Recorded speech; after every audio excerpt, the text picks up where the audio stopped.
June 24, 2016. EMT Greg Clark and the Fort Worth Fire Department responded to an accident involving a car and an 18-wheeler. We were the first ones to arrive, and sure enough, a large truck T-boned another vehicle, hit him in the driver's side door. My immediate thought was, it's probably going to be a body recovery, not a rescue situation. Amazingly, they found the driver, 23-year-old Charles Priest, unconscious but alive. He was airlifted to Texas Health Fort Worth Hospital in critical condition. Moments later, his mother, Cherie, drove up on the accident. It was unbelief. What am I looking at? What am I seeing? Is this really him? At that point, I think all the emotions turned off, and it was the matter of, you got to get to your son. After an officer filled her in, Cherie went home and picked up her younger son, Texas, and husband, Chuck. Speeding towards the hospital, they prayed. Okay, God, what's going on? You know, is he going to be okay? I was just praying that God was going to be in the midst of it. When the family arrived at Texas Health Fort Worth, they learned Charles was in a coma. Dr. Muhammad Siadati was one of the medical staff caring for Charles. CAT scans revealed severe head injury, neck injury, broken ribs, blood in the chest, broken pelvis. His head injury was the most severe one. And there is micro tears. It's damage at cellular level that not necessarily obvious.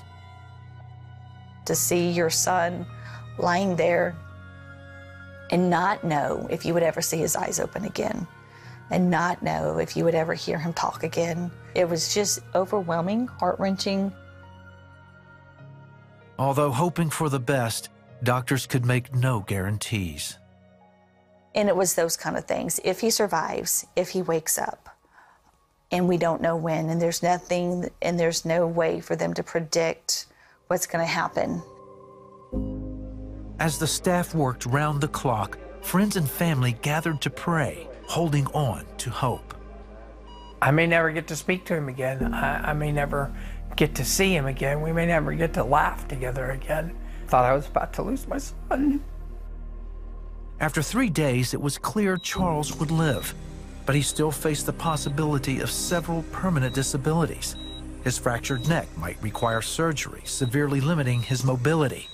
But doctors' main concern was the elevated cranial pressure. The longer it remained, the more brain damage it could cause. His parents feared their son would never be the same. I mean, there was absolutely nothing we could do except for praying and trusting in the Lord. Pleading with Father and asking him to allow us to have another day to play basketball. Alone in the waiting room one evening, Cherie says she was praying when the Lord gave her a promise. I was sitting in the waiting room and I was looking out the window. I saw a dark cloud out in the distance. When I saw that cloud, and he took me back to Psalms 18. And it's just a beautiful passage. It starts out with, my cry came to the Lord's ear, and he heard me. The next several verses describe nature responding because he got up and he came to my rescue. And the Lord gave me those 4 things: that he's going to wake up, he's going to know who God is, he's going to know who our family is, and he's going to run. A week later, Charles' cranial pressure stabilized, and the doctors took him for an MRI. The family waited for the results. They said, what we expect is for his brain to look like dog food. And then they put the images up on the screen, and the image of his brain is a healthy brain. And the doctors were surprised. They didn't expect to see it intact that way. Over the next several days, Charles started waking up from the coma, responding to verbal commands. To the staff, it was a great improvement. To the family, it was confirmation that God was answering their prayers. The doctor would come in and say, we're going to do a breathing test, but don't be shocked, it's going to take him a while. And in a couple of days, he's breathing on his own. And within a week, he's eating solid food. Only 6 weeks after the accident, he exits the hospital walking. Then, after wearing a neck brace for 4 months, he was released by doctors with no surgery and no medical restrictions. So when it was done, it was done. It was the last part of my recovery, and for me to walk away from that with no restrictions, there's no way that I can look at any of the stuff that happened to me and realize it's not a miracle. Charles not only finished his college degree, he was deemed physically and mentally fit to pursue his dream and serve in the Texas National Guard. God is who he says he is. God will do what he says he will do.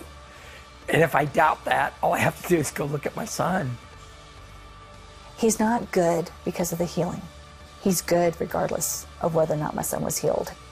He revealed himself to us in this, and all I can do is say thank you.